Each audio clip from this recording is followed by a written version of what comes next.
My father filed a lawsuit against the town because they're trying to steal his farm.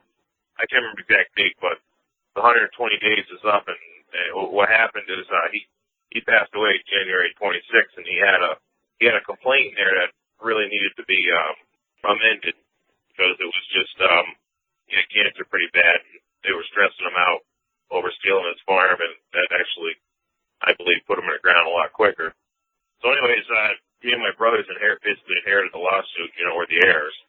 So I did a guessing of death, what the clerk told me to do at the federal district court there, with basically a motion attached to it to, give me 60 days to get the plan all amended, and in 60 days we up get it a month here, and, get everybody, all the wrongdoers served. So when we first went in there, we kind of stylized it kind of like your thing where you were talking about suing the governor of Alabama and stuff. And, I put wrongdoers on there and us as the prosecutors. And when we went there, the clerk's like, oh, you're not the prosecutor, and, you're not a prosecutor, are you? Well, yeah, we're prosecuting the case. We're bringing it against these wrongdoers. He just had a tough time wrapping his head around it, When you talk to somebody at the window, you're talking to a clerk of the court. You're probably not talking to the court clerk, right? Well, yeah, he's like an assistant, or he's like the supervisor in the office or something. He's not the actual clerk of the court. Yeah. Right. If you're having a problem, say, hey, can I just speak to the court clerk real quick? He's a clerk of the court, and the guy who's in charge of the management of the financial affairs and the paperwork and the filing, that's a court clerk, not the clerk of the court. Okay, so all right. Yes, let me get this straight. Let me see, because this is what was funny. A couple of things you said was pretty funny, what they were trying to do to you, telling you had 6 days, which I think is extremely funny.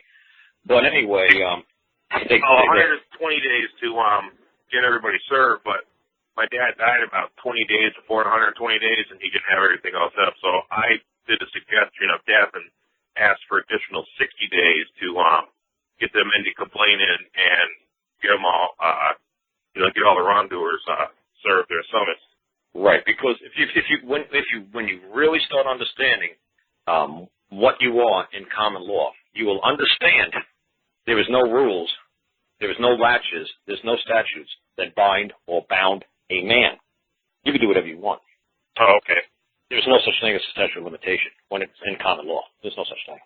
See, they can't bind you or bound you to something called a latch. There's no such thing. But if you're an attorney or you're pro se or you're represented by an attorney and you're moving under certain rules like Federal Rules of Civil Procedure or where are you from? What state? Texas? Massachusetts. I'm glad you guys call up like this because it breaks things down, I think, to help a lot of people, not just you. Most things aren't case specific. Most things are very general knowledge. There's no such thing as a statute of limitation. If you actually want to go back and say, where's Carl getting this nonsense from? Just because he believes this nonsense doesn't make it true. It's like, okay, you want to see where it's actually written down? Okay. It's the Judiciary Act of 1793, Clause 31. There you go. And like I said, I'm just walking around outside my farm right now. I'm not looking at the computer. But if you guys actually want to study it, well, you just go knock your socks off. But the whole trick with common law is whatever the hell you say is true. You have to source it? Nope. You have to reference it? You better not. Are you going to make it as a citation of authorities? Oh, you better not. You're going to move your stuff right out of common law and you're going to direct it to whatever you're citing. If you cite an authority and it's maritime or merchant law or admiralty law, or you're going to lose common law in a heartbeat. All right. Well, you had said something about citing their statutes, and in one of your things I was listening to, and you said something about right CF, and then then they violated their own law, or they violated their own case law, or whatever. What does CF mean? I don't like writing CF because somebody says I actually want to know what it means. Well, like I said, you might have missed that. What you can do is, and like I said, thank God this thing's being recorded and it's going to be taped for perpetuity now. All you have to do is Google, quote unquote, anything you don't understand what I'm writing, just do quote unquote CF with a period and Google it, and you're going to be compared that with. Oh, okay. It's so freaking cold here in the West Virginia mountains right now. I compare that with the core of Earth or hell. Now, is there really a hell? I don't know. That's another dimension. Is it real? Is it not real? I don't know. See, but I'm not comparing it with Alaska because that's pretty much on the same plane or the same, three-dimensional kind of thing. I'm doing with something so abstract or bizarre that they understand. They actually understand what this code, compare that with Code 1983, compare that with Title 42, 1983. A civil rights violation by interfering with my rights to my property, blah, blah, blah. Compare that with Title Code 1983. And that's what I'm really looking to go towards is, Title 42, 1983, but I didn't want, so I guess I would basically say I'm comparing to this or comparing it to your Title 42, 1983, provide blah, blah, blah. You don't know what it provides. You don't know what it provides because you didn't write that code. You have no freaking clue. You're not there to decipher 1983. All you can say is, I believe that my claim of trespass is comparable, instead of saying comparable, you write CF in 4 corner brackets, you write comparable to a Title 42, 1983 civil rights claim, complaint. Oh, okay. That's all. And you put it in a 4 corner rule, or you could put it in a box. It's fine. They'll understand it doesn't appear on your claim, and it has nothing to do with, doesn't steer your claim or reposition your claim. You're still maintaining the course of common law. Because that's what, anytime you do something like that under statutes, all they're doing in statutes is they're maintaining a position.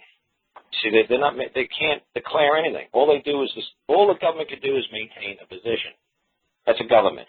A government means to steer or to maintain a course of action. So that all the government does is maintain a position. A man makes a claim. A man's not bound by certain governmental procedures or rules. They're bound by black and white paper. Man's unlimited in his capacity. Man somehow figures out how to fly a magic carpet, he can do it. He can do it. If you can figure out how to levitate and circumnavigate the world, well, you go ahead and do it. If it's not written down in some sort of code, like, say, a code for a video game, if Mario doesn't have the capacity to fly around the world because somebody forgot to write it in his code, guess what? No matter how bad you want Mario to do a certain move in Mario Brother game, it ain't going to happen because the guy didn't write it in the code. But me? I'm unlimited in my capacity. Nobody wrote a code for me. Nobody dictates to me. Nobody told me what I have to have. I'm not bound or latched by any code or statute. I'm not bound. My rights are unlimited. Right. Now, another thing that I wanted to question on a little bit was you're talking about, creating your rules for your action, for what you're prosecuting. Yeah. How would you go about that in a complaint? Like, say, is there a certain spot now, or my claim that's similar to the Title 42 action? Would I will only accept verified answers because obviously they won't be able to provide an answer because it's a bunch of it's bar maggots and local bureaucrats that are naming in this thing. So when the answer doesn't come back verified, what are you going to do? It's done. They failed to answer. So when they fail to respond, your claim stands unrebutted, so you win. So then after I'll give them the 21 days or whatever.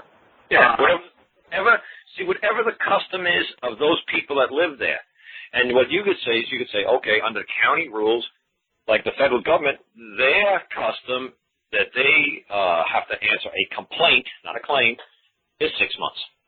Okay, that's under the Federal Tort Claim Act, I think of 1947. I think it basically says somewhere in one of the, that it's 6 months.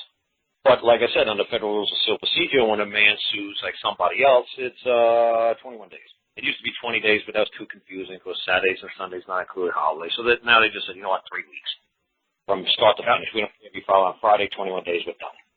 So that sounds pretty reasonable. Because, like I said, the way the Bible did it was by sundown. All the books had to be balanced. The ledger sheet had to be done. We open up court the next morning at sunrise, whatever, and the books better be balanced. Everything better be leveled out. So their courts moved like lightning. Everything was done by sundown. So we say 21 days is reasonable. It's not bad. So they don't respond with a verified answer within 21 days. Then I basically go back to the court and ask the judge for a judgment on this defaulted claim. Yeah, if it's a fictional entity that you were making a claim against, that's all you have to do. You just tell the court that this is going to be recorded as a default judgment because they're never going to come back for the rest of eternity and ever say that, hey, you never verified your claim under oath of affirmation in open court. That's a void judgment. So until they grow some vocal cords, you could just, if you're going against a fictional entity or corporation like that, you could just settle for a default judgment. That's fine. But against a man, you better have your judgment read onto the record in open court. But you're not suing a man, right? You're going after some corporation or something, right? I'm going after the town of Palmer, land court. But I'm going after the town manager, the tax assessor, the tax collector, the town council, and all of them in their official and individual capacity. Also, they use a court recorder up here. Not even a judge, and they actually kicked me out of my house about a year and a half ago. But they issue a judgment at a land court, and it doesn't even have a signature on it. It's got a spot for a signature, and it says recorder under the little signature line, but nobody even signs it. And I've looked at hundreds of these things in the registry of deeds, and that's how they take people's properties. And then they use that unsigned judgment to go get an eviction from a local district court. Yeah, it's because nobody ever objects. So since nobody objects, it stands true. It's presumed to be true until somebody objects. Well, I objected when they kicked me out of my house. Like I said, you've got to be really careful because I think you just said that you tried to sue them in their official and individual capacity. Well, that's what I'm looking to do now. That's why I want to run this by you. So what is it? Is there something wrong with suing them in their official and their private capacity? Well, they did not do something wrong in their official capacity. They did not break their legal laws. They operated 100% within their capacity. You see what I'm saying? That's what that Title 42, 1983 nonsense comes around. If you have a county tax assessor and he says, well, look, you're a gay, Jewish, black lady in a wheelchair, so that basically covers everything under Title 42. So we're going to issue $1 million for your property, but your neighbor, since he's a pasty white guy, we're only going to charge him $50. That's a Title 42 complaint because he operated outside of his official capacity. He had no right to assess you unfairly or unreasonably compared to everybody else, but he just didn't like you because of your color or your race or your gender, your sexual orientation, or your disability. You see what I'm saying? So he's not operating outside of his duties as a tax assessor. That's what he's supposed to do. He's supposed to assess taxes. What you can sue him for is that you're saying to him, are you claiming that everything that you're assessing me from, you try to take property from me, my money, you try to take something out of that I claim has value. I'm not going to get into this money nonsense with nobody because if you want to dump a ton of green money to me, well, my post office box is 440 Lexington, Virginia, and you can dump all the green to me all day long. I totally accept that as value. So all you're basically saying to the guy is, well, you have value. You're trying to take something of value from me, okay? I don't want you to take my value from me. So do you believe that a man has a right to take money from another man? So see, that's why you want to assume on an individual capacity, because no man has a right to take money from another man.